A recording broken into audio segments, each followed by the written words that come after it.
India TV YouTube channel को subscribe करें और बेल आइकन दबाएं।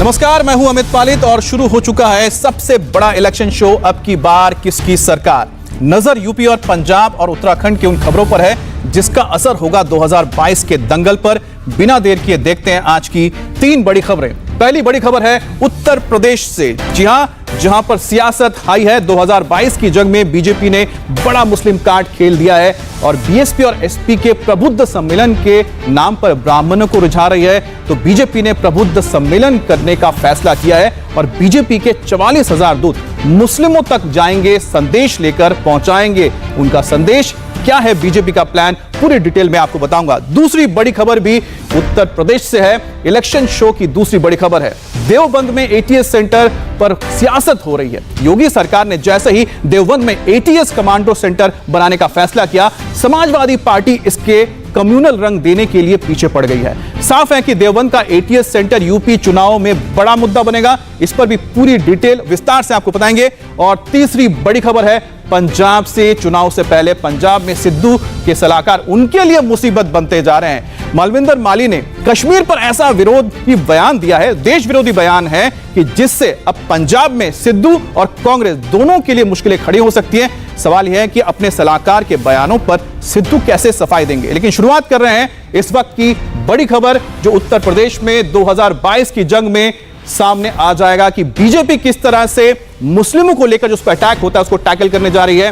बीजेपी प्रबुद्ध सम्मेलन करने जा रही है जिसके जरिए जो अल्पसंख्यक समुदाय है, यानी मुस्लिम समुदाय में जो शिक्षित लोग हैं, उन तक पहुंचा जाएगा। उन तक पहुंचने के लिए बीजेपी ने प्रबुद्ध अल्पसंख्यक सम्मेलन करने का फैसला किया है और इसमें बीजेपी के करीब 44,000, जी हां 44,000 लोगों को पहुंचाएगी उन घरों तक जो जाकर मुस्लिम इलाकों में लोगों को यह बताएंगे कि इनकी सरकार ने, चाहे वो केंद्र सरकार हो या फिर यूपी सरकार हो, क्या काम किए हैं। बीजेपी का प्लानिंग हर जिले में प्रबुद्ध अल्पसंख्यक सम्मेलन करने का है जिसके जरिए पढ़े लिखे मुसलमानों को बीजेपी से जोड़ा जाएगा। इन प्रबुद्ध सम्मेलन में मुसलमानों को बताया जाएगा कि बीजेपी सरकार में प्रधानमंत्री आवास योजना, उज्ज्वला योजना, आयुष्मान योजना से कितना फायदा मिला है उनके समुदाय के लोगों को, और बीजेपी मदरसों का किस तरह से आधुनिकीकरण कर रही है, मॉडर्नाइजेशन कर रही है, ताकि जो मुस्लिम बच्चे उन्हें क्वालिटी एजुकेशन मिले और उन्हें साइंस हो, मैथ्स हो, इस तरह के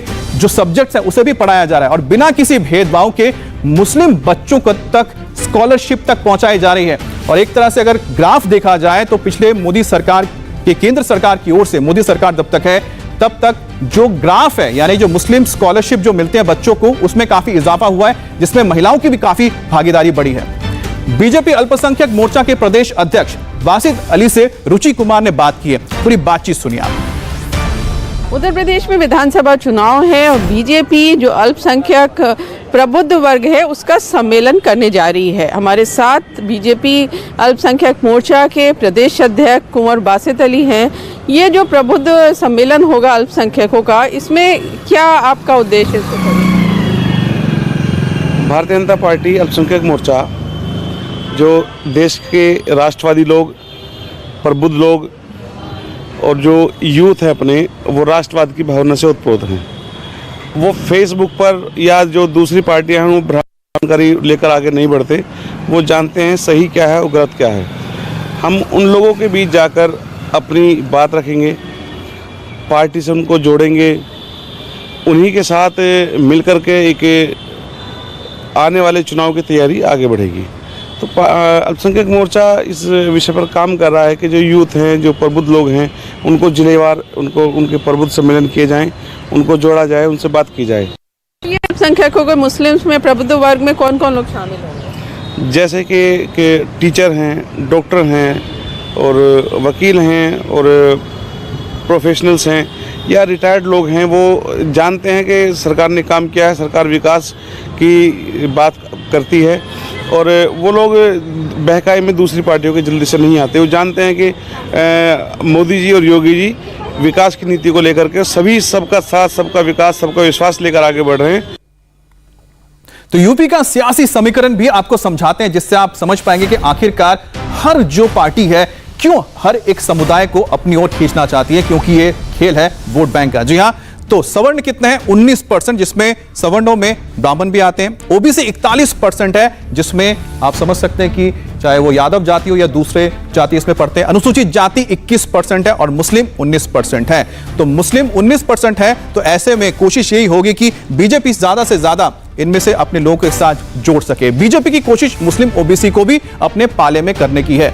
अब देखिए, यूपी में मुसलमान करीब 19% है और मुस्लिम ओबीसी करीब 52 से 55% आते हैं। तो 52 से 55% अगर मुस्लिम इसमें आते हैं, तो ऐसे में अंसारी, अलवी, अब्बासी, कुरैशी, मंसूरी, मुस्लिम ओबीसी में सबसे ज्यादा 20% अंसारियों का है और अलवी की जो आबादी है वो 10 से 12% की है और अब्बासी जाति की आबादी 7 से 8% की है। तो ओबीसी जो है, जो कि पहले ही दबे कुचले हैं, तो ऐसे में इनके ऊपर टारगेट है बीजेपी का, ताकि उनको साथ में लाया जा सके। और हमारे साथ रुचि कुमार भी जुड़ गए हैं। रुचि, एक बात बताइए कि जिस तरह से बीजेपी इस वक्त प्रबुद्ध सम्मेलन कर रही है मुस्लिमों को जोड़ने के लिए, लेकिन उसमें भी ओबीसी ही क्यों? देखिए, ऐसा है कि बीजेपी का सीधा टारगेट ये है कि 2017 का जो विधानसभा चुनाव हुआ उसमें जो वोट उसको नहीं मिले उस पर खास नज़र है। तो एक तरह का एक उन्होंने सर्वे कराया है जिसमें पता चला है उनको कि 2017 में करीब 2% मुसलमानों ने बीजेपी को वोट किया था। अब बीजेपी अल्पसंख्यक मोर्चा का टारगेट है कि इससे 10% किया जाए, यानी यूपी के 10% मुसलमान बीजेपी को वोट कर दे।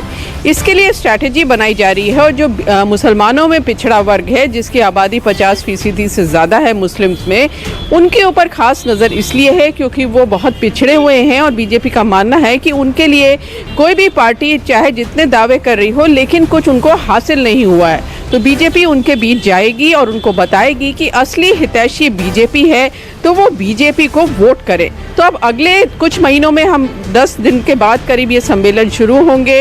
अल्पसंख्यक मोर्चा का कहना है कि 98 सम्मेलन किए जाएंगे और हर सम्मेलन में कम से कम 100 मुस्लिम्स को अपने साथ जोड़ने का टारगेट रखा गया है। यानी जो मुस्लिम वोट हैं, जो बीजेपी से दूर माने जाते थे, अब बीजेपी की उन पर पूरी नज़र है। अमित जी, बहुत बहुत शुक्रिया आपका।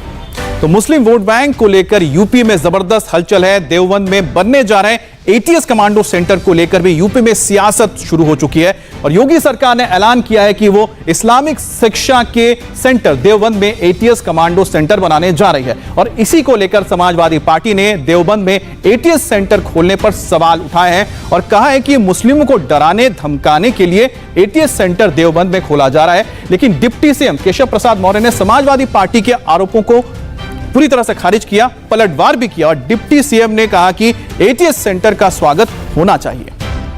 और देवबंद में एटीएस कमांडो सेंटर को लेकर जो पॉलिटिक्स शुरू हुई है, उसकी वजह है देवबंद की हिस्ट्री और ज्योग्राफी। यूपी के सहारनपुर जिले में यह स्थित है। देवबंद इस्लामिक शिक्षा का एक बड़ा सेंटर माना जाता है और इस सेंटर में अलग अलग जगह से लोग पढ़ाई करने आते हैं। लेकिन पिछले कुछ सालों में सुरक्षा एजेंसियों ने ऐसे आतंकवादी यहां से पकड़े हैं जिनका संबंध देवबंद से रहा है। साल 2019 में एटीएस ने जैश-ए-मोहम्मद के 2 आतंकवादियों को देवबंद से अरेस्ट किया था। यहां से बांग्लादेशी और आईएसआई एजेंट भी पकड़े जा चुके हैं। पश्चिमी यूपी के शामली, मेरठ और बिजनौर के साथ साथ कई ऐसे इलाके हैं जहां पर आतंकवादी गतिविधियों को लेकर देवबंद का नाम हर बार जुड़ता रहा है और यही वजह, चाहे बांग्लादेश हो, आईएसआई हो, इनके जो एजेंट्स है यहां से पकड़े गए हैं और यही वजह कि इसको चुना गया है एटीएस के सेंटर के लिए। लेकिन समाजवादी पार्टी के नेता राम गोविंद चौधरी ने एटीएस सेंटर को डराने और धमकाने से जोड़ दिया। अंतर्राष्ट्रीय मुस्लिम संस्था शिक्षा की, वहाँ पर धार्मिक शिक्षा दी जाती है, सामाजिक शिक्षा दी जाती है, लोगों को आपसी प्रेम सद्भाव बनाने की शिक्षा दी जाती है। ये चूंकि पश्चिमी उत्तर प्रदेश मुस्लिम बाहुल्य क्षेत्र है, इसलिए उन लोगों को डराने धमकाने और भयभीत करने के लिए काम किया जाता है। आपके यहाँ अंतर्राष्ट्रीय शिक्षा का केंद्र है देवबंद, लेकिन इसके साथ साथ संदिग्ध गतिविधियों का भी पुराना केंद्र रहा है। कई ऐसे आईएसआई के एजेंट पकड़े जा चुके हैं, कई ऐसे संदिग्ध लोगों की गिरफ्तारी हो चुकी है। ऐसे में अगर वहाँ सेंटर बनता है तभी क्या है? क्या कोई किसी की सजाई हुई है? क्या आज तक जो AIS के एजेंट पकड़ने की बात कर रहे हैं, क्या किसी की भी सजाई हुई है अब तक? अगर एटीएस का कमांड सेंटर बन रहा है तो उसको गलत भाव से कोई अलग प्रकार से नहीं देखा जाना चाहिए। देवबंद भारतीय जनता पार्टी का गढ़ है, वहाँ पर इस समय हमारे भारतीय जनता पार्टी के विधायक भी हैं और सरकार का फोकस है कि जो प्रदेश की सीमा से जुड़े हुए क्षेत्र हैं उनको भी दृष्टिगत रख करके जो कदम उठाने की जरूरत है उठाया जाए, तो उसको गलत भाव से नहीं लेना चाहिए। समृद्ध गतिविधि है, यहाँ पे कमांड सेंटर बनेगा तो इसका वेलकम होना चाहिए।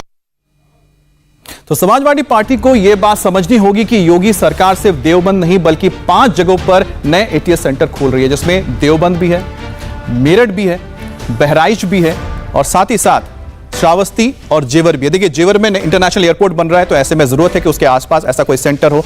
श्रावस्ती आपको बता दें कि नेपाल बॉर्डर के पास पड़ता है, या फिर बहराइच, ये जो इलाके हैं ये उस इलाके में पड़ता है, नेपाल से सटे हुए इन इलाकों में काफी इस तरह की गतिविधि होती है। मेरठ एक बहुत सेंसिटिव इलाका है क्योंकि बिल्कुल एनसीआर में पड़ता है। और देवबंद जैसा आपको बताया है कि देवबंद एक मुस्लिम सेंटर भी है और साथ ही साथ यहां से कई संदिग्ध पकड़े गए थे। यही वजह है कि इन इलाकों को चुना गया स्ट्रैटेजिकली, तो इस पर सवाल नहीं उठना चाहिए। अब बात तालिबान पर विवादित बयान को देने वाले एसपी के सांसद शफीकुर रहमान बर्क की करते हैं, जिन्होंने सफाई दी है। बर्क ने अपने बयान पर सफाई दी है और कहा है कि मैंने तालिबान के समर्थन वाला कोई बयान नहीं दिया। शफीकुर रहमान बर्क ने कहा कि उनका तालिबान से कोई संबंध नहीं है। तो ये बड़ी खबर आपको बता दें कि वो सफाई दे रहे हैं और क्या कहा उन्होंने, सुनवाते हैं। मैंने ऐसा कोई बयान नहीं दिया, बिल्कुल गलत है। जो मैंने कहा था ये अल्फाज कहे थे जब मुझसे उन्होंने सवाल किया, मैंने कहा मुझसे क्या ताल्लुक वहाँ के उस मुल्क से या तालिबान से, मुझसे क्या ताल्लुक। मैं इस सिलसिले में कोई कुछ बात नहीं कह सकता, बल्कि मेरे मुल्क की जो पॉलिसी होगी अपने मुल्क के साथ में ये ध्यान दिया मैंने। अब आपको दिखाते हैं कि समाजवादी पार्टी के सांसद शफीकुर रहमान बर्क ने कैसे अफगानिस्तान पर तालिबान के कब्जे की तुलना भारत की आजादी के आंदोलन से की थी। हमारा देश जब अंग्रेजों के कब्जे में तो सारा हिंदुस्तान आज़ादी के लिए लड़ रहा था। अब वहाँ का भी अब अमेरिका ने कब्जा कर रखा, पहले रशिया में था, जगह जगह उनका भी कब्जा, वो भी आज़ाद रहना चाहते, अपने देश को आज़ाद कराना चाहते। ये तो उनका पर्सनल मामला है, इसमें हम क्या दखल देंगे। तो अपने देश को आज़ाद करने के लिए तालिबान के ज़रिए से, और तालिबान एक ताकत है और वो उसने अमेरिका के पाँव नहीं जमने दिए, रशिया के नहीं जमने दिए। जब भी कोई किसी तो बहरहाल वो अपने देश को खुद चलाना चाहते हैं, अपने तौर पर चलाना चाहते हैं। इलेक्शन शो में अब हम बात करेंगे पंजाब की। पंजाब में सिद्धू के सलाहकार उन्हीं के लिए मुसीबत बनते जा रहे हैं और अभी तक माली कैप्टन अमरिंदर पर अटैक कर रहे थे और इस बार उन्होंने कश्मीर पर देश विरोधी पोस्ट किया है। माली ने कहा है कि 1947 में भारत ने कश्मीर पर कब्जा किया। और इस पर बात करने के लिए हमारे साथ जुड़ गए हैं पुनीत परिंजा। पुनीत, पहली बात तो यह है कि मलविंदर सिंह माली आखिरकार क्या उनका बैकग्राउंड है और सिद्धू के साथ उनका यह नाता कब से है, और दूसरी बात यह है कि अब कांग्रेस ने भी जब इनको एडवाइजर बनाया गया था सिद्धू का, तब भी उन्होंने कई सवाल उठाए थे। बिल्कुल, जाहिर तौर पर सबसे बड़ी बात यह है कि जिस तरह से उनके, अगर हम फेसबुक पे लगातार उनको चेक करते हैं यहाँ पे, तो उनके फेसबुक पर इसी तरह के पोस्ट जो है वो देखने को मिलते हैं जिसमें वो दरअसल इसी तरह की बातें जो है वो लिखते हैं।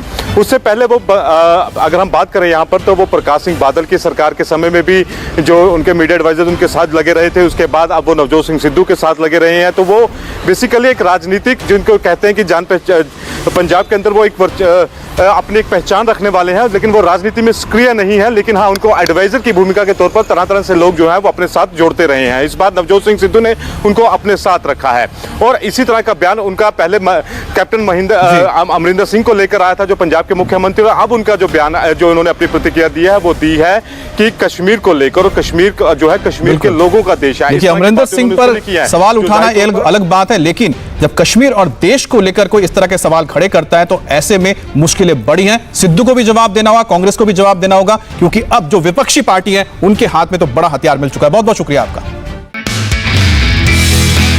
नमस्ते, मैं हूं मीनाक्षी जोशी। वीडियो और खबरों से अपडेट रहने के लिए India TV YouTube channel subscribe करें, बेल आइकन दबाना ना भूलें। जुड़े रहें इंडिया टीवी के साथ।